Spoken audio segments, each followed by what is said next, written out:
நமது மெய்ப்பரும் நமது மீட்பரும் நமது ஆண்டவருமாகிய இயேசு கிறிஸ்துவில் பிரியமான உறவுகளே, அருள்ஒளி இணையதளம் வழியாக வத்திக்கான் வானொலி நிகழ்ச்சிகளை நாள்தோறும் உங்களுக்காக நாம் ஒளிபரப்பி வருகிறோம். அருள்ஒளி இணையதளத்திற்காக தொகுத்து வழங்குபவர் உங்கள் அன்பிற்கினிய பேசால் தாஸ்.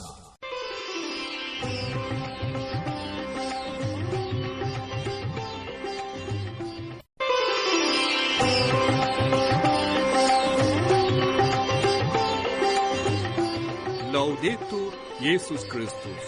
இயேசு கிறிஸ்துவுக்கு புகழ். தமிழ் கூறும் நல்லுலகில் வாழும் அனைத்து அன்புள்ளங்களுக்கும் வத்திக்கான் வானொலியின் வணக்கம். இறைவன் உங்கள் உள்ளத்தையும் இல்லத்தையும் தன் அன்பாலும் அருளாலும் அமைதியாலும் இன்றும் என்றும் நிரப்புவாராக.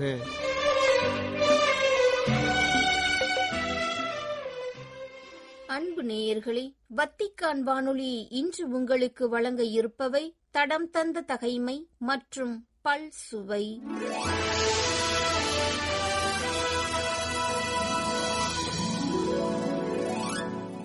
தடம் தந்த தகைமை, அரசர் சவுலின் இறப்பு.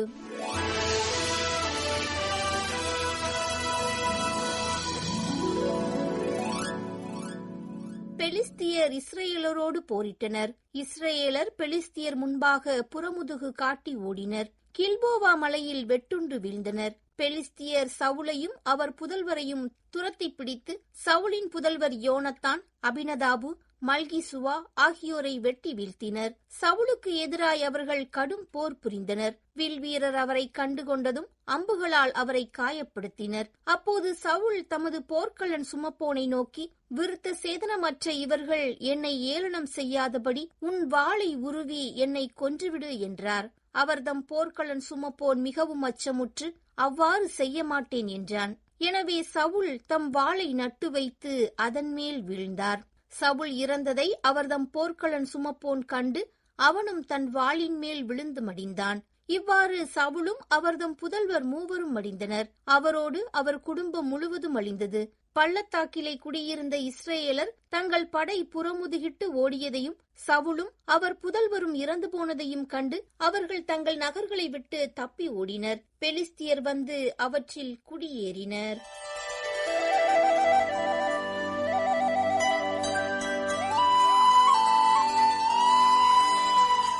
பல் சுவை. இவ்வாற புனிதர்கள்: புனித ஆஸ்கார் ரொமேரோ,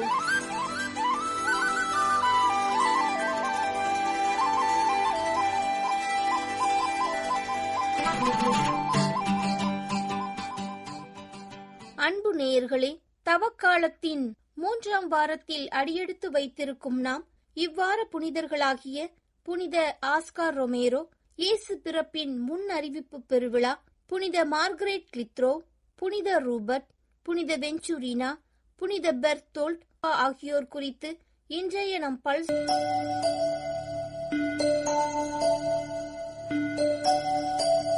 மார்ச் 24 புனித ஆஸ்கார் ரொமேரோ.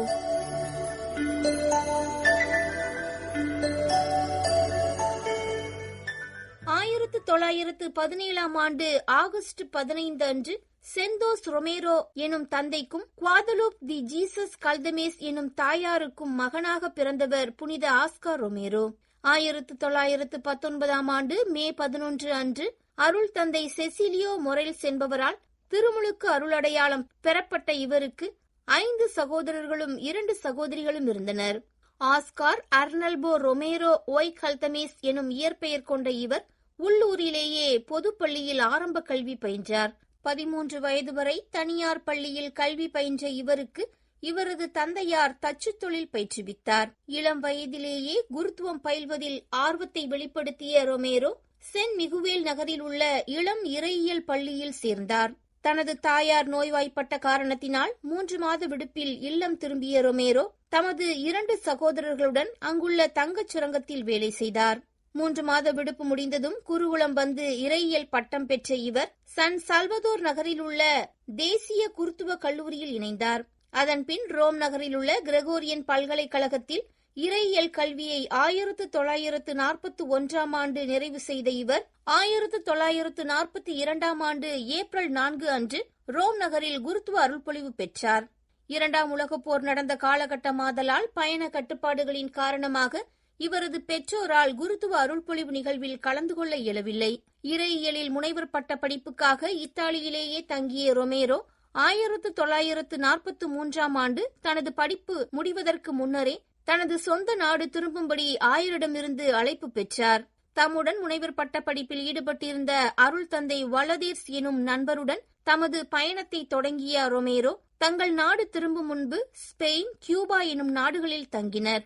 இவர்கள் பாசிச இத்தாலியிலிருந்து வந்திருப்பதாக கியூபா நாட்டு போலீசாரால் கைது செய்யப்பட்டு தொடர் தடுப்பு முகாம்களில் வைக்கப்பட்டனர். பல மாதங்கள் சிறைகளில் இருந்த காரணத்தால் அருள் தந்தை வலடேட்ஸ் நோய்வாய்ப்பட்டார். அங்கிருந்த மீட்பர் இயேசு சபை குருக்கள் இவரை ஒரு மருத்துவமனைக்கு மாற்ற உதவி செய்தார்கள். கியூபா காவலிலிருந்து விடுவிக்கப்பட்டு மெக்சிகோவுக்கு கடல் பயணம் தொடங்கி அங்கிருந்து எல் சல்வதோர் சென்றனர். தொடக்கத்தில் அனமோரோஸ் எனும் இடத்தின் பங்கு தந்தையாக நியமிக்கப்பட்ட ரொமேரோ பின்னர் சென் மிகுவேல் சென்று அங்கே 20 ஆண்டுகளுக்கு மேல் பணியாற்றினார். 1966 ஆண்டு எல் சல்வதோர் நாட்டின் ஆயர் பேரவையின் செயலாளராக தேர்வு செய்யப்பட்டு உயர் மறைமாவட்ட செய்தி இதழின் இயக்குநராகவும் பணியாற்றினார். 1970 ஆண்டு சன் சல்வதோர் உயர் மறைமாவட்ட துணை ஆயராக நியமிக்கப்பட்ட இவர் 1974 ஆண்டு எளிய கிராமப்புற மறைமாவட்டமான சந்தியாகோ தி மரியா மறைமாவட்ட ஆயராக நியமிக்கப்பட்டார். 1977 ஆண்டு பிப்ரவரி 23 அன்று சன் சல்வதோர் உயர் மறைமாவட்ட பேராயராக நியமிக்கப்பட்டார். மார்ச் 24 அன்று ஓபஸ் டே என்று அழைக்கப்படும் குருக்கள் மற்றும் இறைமக்களின் ஒன்றிய சமூகம் ஏற்பாடு செய்திருந்த நினைவுகூரல் நிகழ்வுகளில் கலந்து கொண்டார். அன்று மாலை திரு அவை நடத்தும் புற்று நோயாளிகளுக்கான இறையிறக்க மருத்துவமனையின் சிற்றாலயத்தில் திருப்பலி நிறைவேற்றிய ரொமேரோ மறையுரையை நிறைவு செய்த பிறகு சிகப்பு நிற போக்குவரத்து வண்டி சிற்றாலயத்திற்கு எதிரே இருந்த நிறுத்தத்தில் வந்து நின்றது.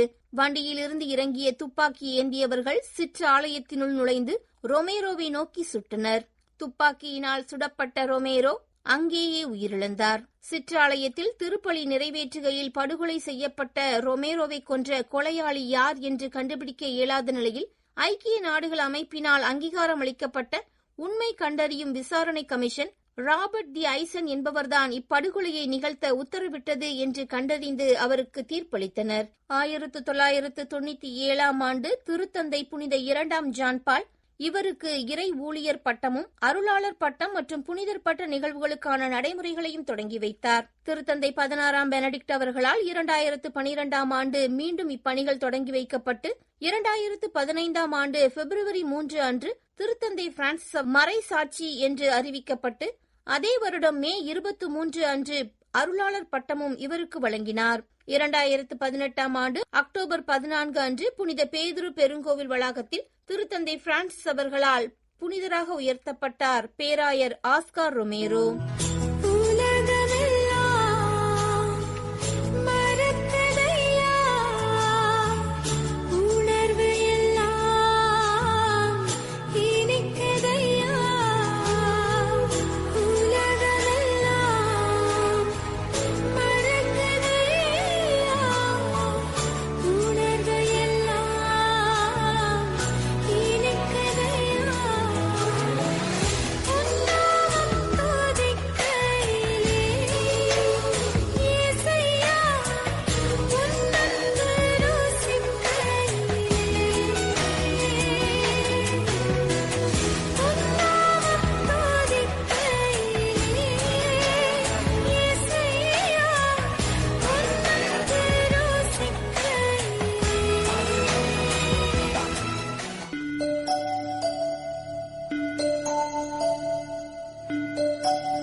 மார்ச் 25 இயேசு பிறப்பின் முன் அறிவிப்பு.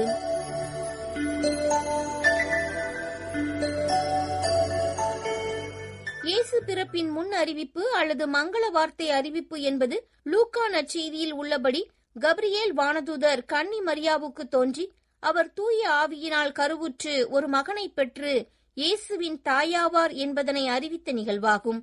இந்நிகழ்வின் போதே மரியாவிடம் கபிரியேல் தூதர் பிறக்கவிருக்கும் குழந்தைக்கு இயேசு என பெயரிடச் சொன்னார். மேலும் திருமுழுக்கு யோவானின் பிறப்பையும் மரியாவிடம் எடுத்து எம்பினார். மரியாவின் உறவினராகிய எலிசபெத்தும் தமது முதிர்ந்த வயதில் ஒரு மகனை கருத்தரித்திருக்கிறார் எனவும், கருவுற இயலாதவர் என்று சொல்லப்பட்ட அவருக்கு இது 6ஆம் மாதம் எனவும் மரியாவுக்கு அறிவித்தார். இயேசு பிறப்புக்கு 9 மாதங்களுக்கு முன்பு கொண்டாடப்படும் நிகழ்வு இயேசுவின் பாடுகளின் காலத்தில் நிகழ்கின்றது என்பதும் குறிப்பிடத்தக்கது. இவ்விழாவுக்கான நாளினை முதலாக அறிவித்தவர் ரெனேயு ஆவார்.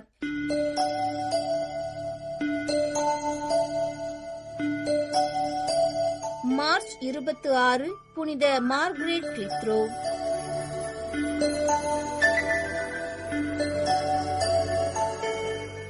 கிபி 1556ஆம் ஆண்டு வடக்கு இங்கிலாந்து நாட்டின் யோஷேர் என்னும் இடத்தில் பிறந்தவர் மார்கரெட் கிளித்ரோ. இவரின் தந்தை பெயர் தாமஸ். மெழுகுதிரி வியாபாரியான இவர் கிபி 1564ஆம் ஆண்டு மாநகர ஷெரீப்பாகவும் பதவி வகித்தார். தந்தை 14 வயதில் இறந்து போக தாயார் ஜென் மில்டேனுடன் வாழ்ந்து வந்த புனித மார்கரெட் கிளித்ரோ தந்தையாரின் தொழிலை தானே முன்னெடுத்து செய்தார். கிபி 1571ஆம் ஆண்டு திருமணம் முடித்த இவருக்கு 3 குழந்தைகள் பிறந்தனர். ஷெம்பில்ஸ் எனப்படும் பழைய தெருவில் வசித்து வந்த இவர்கள் குடும்பம் கிபி 1574ஆம் ஆண்டு கத்தோலிக்க திரு அவைக்கு மதம் மாறியது. கணவர் ஜான் கிளித்ரோ கத்தோலிக்க திரு அவையை சேராதவராய் இருந்தாலும் சகோதரர் வில்லியம் கத்தோலிக்க குரு என்ற காரணத்தினால் கத்தோலிக்க மதத்தினை முழுமையாக பின்பற்றினார். மார்கரெட் எதிர் திரு அவையின் ஆலய பணிகளில் கலந்து கொள்ளாததற்காக மார்கரெட்டுக்கு விதிக்கப்பட்ட அபராத தொகையை அவரது கணவர் செலுத்தினார். ஆலய பணிகளில் கலந்து கொள்ளாததற்காக கிபி 1577ஆம் ஆண்டு மார்கரெட் கைது செய்யப்பட்டு சிறையில் அடைக்கப்பட்டார். யோர்கஸ்டில் என்று அழைக்கப்படும் சிறைக்கூடத்தில் அடைக்கப்பட்ட மார்கரெட் தனது 3வது மகனான வில்லியமை அங்கே பெற்றெடுத்தார். கத்தோலிக்க குருக்களுக்கு தங்க இடம் கொடுப்பதிலும் அவர்களை பராமரிப்பதிலும் தமது உயிரை பணயம் வைத்து செய்தார். தமது வீட்டுடன் ஒட்டியிருந்த ஒரு அறையை குருக்கள் மறைந்து வாழ்வதற்காக கொடுத்திருந்த மார்கரெட் தமது வீட்டின் சிறிது தூரத்தில் இருந்த இன்னொரு வீட்டையும் வாடகைக்கு எடுத்து குருக்களுக்காக அதனை அளித்தார். குருக்கள் மறைவாக தங்கியிருந்து திருப்பலிகள் அங்கே நிகழ்த்தினர். கத்தோலிக்க திருமறையும் திருப்பலிகளும் தடை செய்யப்பட்டிருந்த அக்காலத்தில் கத்தோலிக்க குருக்களுக்கு அடைக்கலம் தருவது தண்டனைக்குரிய குற்றமாக கருதப்பட்டது.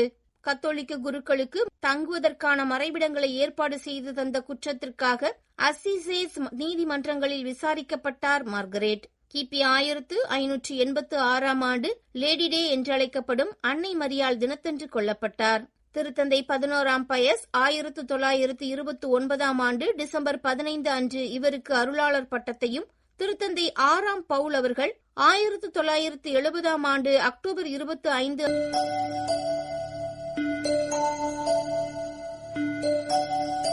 மார்ச் 27 சால்ஸ்பர்க் மாநில புனித ரூபர்ட்.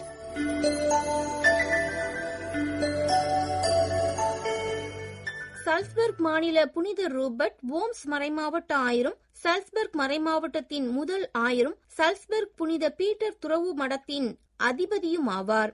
பிராங்க்ஸ் அரசன் 3ஆம் சைடல்பர்ட்டின் சம காலத்தவரான இவர் ரோமன் கத்தோலிக்க மற்றும் கிழக்கு மரபுவழி திரு அவைகளின் புனிதரும், ஆஸ்திரிய மாநிலம் சால்ஸ்பர்க்கின் பாதுகாவலரும் ஆவார்.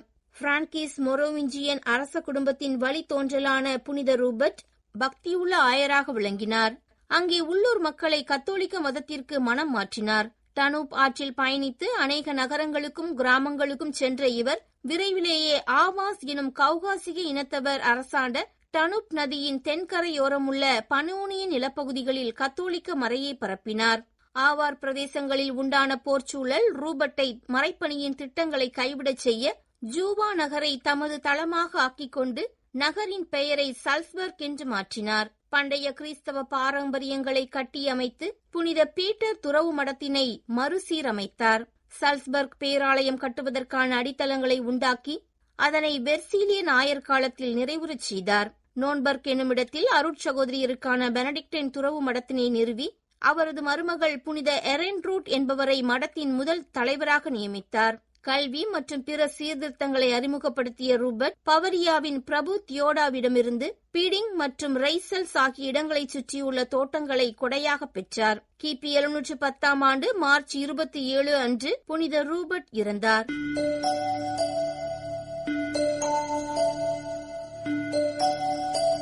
மார்ச் 28 பெர்கமோ நகர புனித வெஞ்சூரினோ.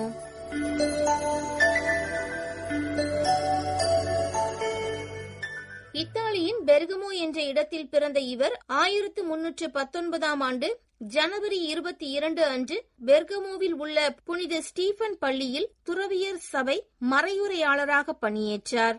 1335 ஆண்டு பிப்ரவரி மாதம் இவர் மனம் மாற்றிய ஏறக்குறைய 30,000 பேருடன் ரோம் நகருக்கு திரு யாத்திரை செல்ல திட்டமிட்டார். இவரது நோக்கம் தவறாக புரிந்து கொள்ளப்பட்டதால் அவிஞா நகரில் தங்கியிருந்த திருத்தந்தை 12ஆம் பெனடிக்ட் பெஞ்சூரினோ தம்மைத்தாமே திருத்தந்தையாக அறிவிக்க விரும்புகிறார் என்று நினைத்தார். கிபி 1335 முதல் 1343 ஆண்டு வரையிலான 8 ஆண்டுகள் சிறையில் இருந்தார்.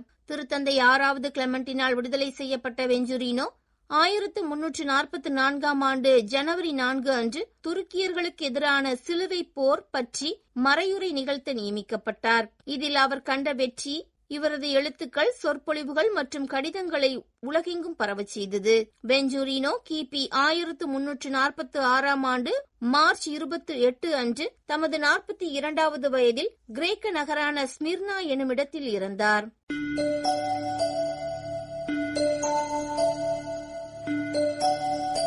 மார்ச் 29 கலபிரியா புனித பெர்த்தோல்ட்.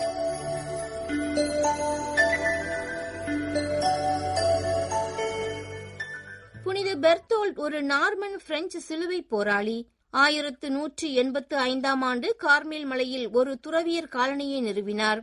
15ஆம் நூற்றாண்டில் புனித கார்மேல் மலையின் பெர்த்தோல்ட் எனும் பெயருடன் கார்மேல் இலக்கியத்திற்காக அறிமுகப்படுத்தப்பட்டார். புனித பிரகோட் என்பவருக்கு முன்னதாக கார்மேல் சபையின் தலைவராக இருந்ததாக இவர் கூறப்படுகிறார். தென்மேற்கு பிரான்சின் மாலிபே எனும் இடத்தில் லீமோஜஸ் எனும் பிரபுக்கள் குடும்பத்தில் பிறந்த இவர் கலாபிரியா என்ற ஊரைச் சேர்ந்தவர் அல்லர். புனித பூமியின் அந்தியோக்கு நகரில் சாராசென்ஸ் முற்றுகையின் போது பெர்த்தோல்டு சிலுவை போராளியாக அங்கே சென்றார். இக்காலகட்டத்தில் இறைவன் இயேசு இவருக்கு திருக்காட்சி தந்து போர் வீரர்கள் தீய வழியில் செல்வதை கண்டித்தார்.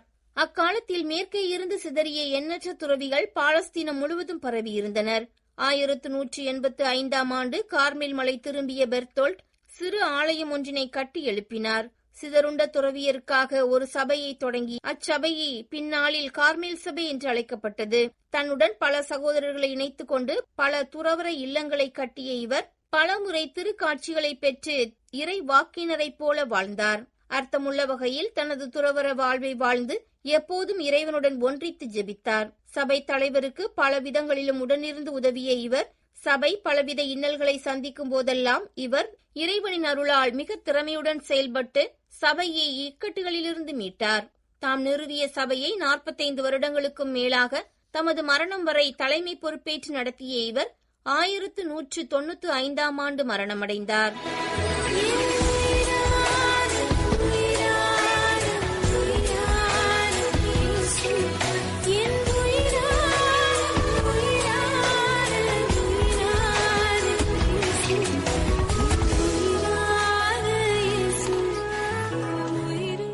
இவ்வாறு புனிதர்கள் புனித ஆஸ்கார் ரொமேரோ என்ற தலைப்பில் இன்றைய பல் சுவையினை உங்களுக்கு வழங்கியது வத்திக்கான் வானொலி. உங்களது ஆர்வமுள்ள செவிமடுத்தலுக்கு நன்றி, வணக்கம்.